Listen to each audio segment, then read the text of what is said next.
భద్రాద్రి కొత్తగూడెం జిల్లా భద్రాచలంలో కదం తొక్కిన ముస్లిం సోదరులు. కేంద్రం తీసుకొచ్చిన వక్ఫ్ చట్టానికి వ్యతిరేకంగా భారీ ర్యాలీ. స్థానిక అంబేద్కర్ సెంటర్ నుంచి ఆర్టీ ఆఫీస్ వరకు భారీగా ర్యాలీగా వెళ్లి అధికారులకు వినతి పత్రం సమర్పించిన ముస్లిం సోదరులు. ఈ సందర్భంగా సిపిఎం పార్టీ నేతలు మాట్లాడుతూ ముస్లింలు హిందువులు అన్నదమ్ముల్లా ఉంటున్నారని, భారతదేశం భిన్నత్వంలో ఏకత్వమని, కులమత ప్రాంత విద్వేషాలు రెచ్చగొట్టి బీజేపీ తన పాపం కలుపుకోవాలని చూస్తుందని, అలాంటి ఆటలు సాగని ప్రభుత్వం ఈ బిల్లును వెంటనే ఉపసంహరించుకోకపోతే భారీ మూల్యం చెల్లించవస్తుందని హెచ్చరించిన ముస్లిం పెద్దలు, పలువురు నాయకులు.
నమస్కారం.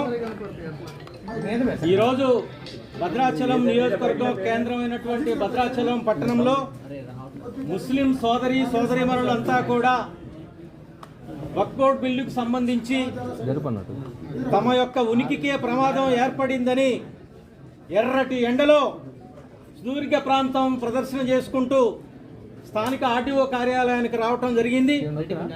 వక్ఫ్ బోర్డు బిల్లుని రద్దు చేయాలని ముస్లిం సోదరీమణులు నిర్వహించినటువంటి ఈ ర్యాలీకి, ఈ ఉద్యమానికి, ఈ పోరాటానికి సిపిఎం పార్టీ భద్రాద్రి కొత్తగూడెం జిల్లా కమిటీ, భద్రాచలం కమిటీ సంపూర్ణమైనటువంటి మద్దతుని, సంఘీభావాన్ని తెలియజేస్తా ఉన్నాం. అసలు ఈ బిల్లు ఇప్పుడే ఎందుకు తీసుకొచ్చారు? ఎవరి ప్రయోజనం కోసం తీసుకొచ్చారు? ఇందులో రాజకీయ కారణాలేంటి, మత కారణాలు ఏమిటి? ఒక విషయం మనం అర్థం చేసుకోవాలి మిత్రులారా. ఇవాళ మతం అనేది అది వ్యక్తిగతం. ఎవరు ఏ మతాన్నైనా స్వీకరించవచ్చు, ఏ ఆచార వ్యవహారాలైనా సరే అమలు జరుపుకోవచ్చు, ఏ దేవుణ్ణైనా పూజించుకోవచ్చు. అదే లౌకిక ప్రజాస్వామ్య దేశమైనటువంటి భారతదేశానికి రాజ్యాంగ నిర్మాతలు డాక్టర్ బాబాసాహెబ్ అంబేద్కర్ ప్రసాదించినటువంటి ఒక ప్రాథమిక హక్కు. ఇవాళ ఆ మతం పేరుతోని మత ఉన్మాదాలు రెచ్చగొట్టి ప్రజల మధ్యన చిచ్చు పెట్టి రాజకీయంగా దురుద్దేశాలతోని కొన్ని విధానపరమైన నిర్ణయాలు తీసుకోవడం ఇవాళ ముస్లిం సమాజాన్ని మనోవేదనకి గురి చేసినట్టుగా ఇవాళ దేశవ్యాప్తంగా పెళ్ళుపుకుతున్నటువంటి ఈ ఆవేదనను, ఆందోళనను చూస్తూ ఉంటే ఈ దేశం ఎటువైపు పోతా ఉంది? దీనికోసమైనా మన స్వతంత్ర పోరాట అమరవీరులు ఏమి ఆశించారు, ఏమి సాధించారు? భారతదేశం అనేక సంస్కృతులు, సాంప్రదాయాలకు నిలయంగా ఉంది. హిందూ ముస్లిం భాయి అంటూ ఇవాళ సహజీవనం సాగిస్తున్నారు. స్వతంత్ర సమరంలో కూడా ముస్లిం సోదరులందరూ నాయకత్వం వహించారు.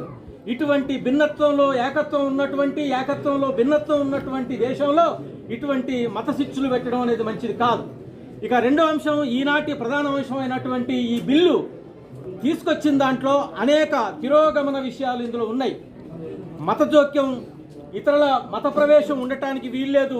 ఎవరి మతం వాళ్ళకి, ఎవరి స్వేచ్ఛ వాళ్ళకు ఉంటుంది. ఇవాళ వక్ఫ్ బిల్లులోకి ముస్లిమేతరులను కూడా ఇందులో భాగస్వాములు చేయడం అనంటే ఆ మత స్వేచ్ఛని హరించడమా కాదా? ఇంకా ఒక సూటి ప్రశ్న సిపిఎం పార్టీగా మేము ముస్లిం సోదరులకు మద్దతుగా కేంద్ర బీజేపీ ప్రభుత్వాన్ని అడుగుతా ఉన్నాం. మన హిందూ ధర్మాన్ని పాటించే అనేక హిందూ సంస్థలు ఉన్నాయి. మన రామాలయంలో కానీ, టీటీడీలో కానీ హిందూ సంస్థలుగా ఉన్నటువంటి దేవాలయాల కమిటీలలో ముస్లింలు కూడా పెట్టాలి అని అంటే మనం ఆమోదిస్తామా? ఆలోచించమని చెప్పేసి అడుగుతా ఉన్నాం.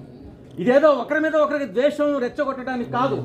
ఈ వక్ఫ్ బిల్ అనేది ఇప్పుడు వచ్చింది కాదు, అనాదిగా అనేక సంవత్సరాలుగా, వందల సంవత్సరాలుగా వచ్చినటువంటి ఈ వ్యవహారాన్ని ఇప్పుడు కొన్ని బూచి చూపించి ఇందులో కూడా ముస్లింల మధ్యన ముస్లింలకే ఐక్యతను దెబ్బతీసేటటువంటి ఒక విధానాన్ని ముందుకు తీసుకొచ్చారు. కారణం ఏంటంటే ముస్లింల్లో ఉన్నటువంటి పేదలకు ఈ ఆస్తులను స్వాధీనం చేసుకొని వాళ్ళకి పంపిణీ చేయటం కోసమే అని చెప్పేసి అంటున్నారు. ఒకవేళ అదే నిజమైతే ముస్లిం సోదరులు, ముస్లిం సమాజం యొక్క అభివృద్ధికి మీరు నిధులు కేటాయించాలి, వారి సంక్షేమం గురించి పట్టించుకోవాలి, వారి అభివృద్ధి గురించి ప్రయత్నం చేయాలి, వారికి విద్య నేర్పాలి, వైద్యం నేర్పాలి, వాళ్ళ సంస్కృతి సాంప్రదాయాలు మిట్టుపడేలాగా మనం వనరులు కల్పించాలి. మరి అట్లాంటివి కల్పిస్తున్నామా? అది లేదు.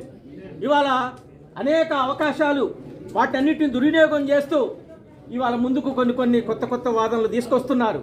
ముఖ్యంగా సుప్రీంకోర్టు కూడా ఒక డైరెక్షన్ ఇచ్చింది.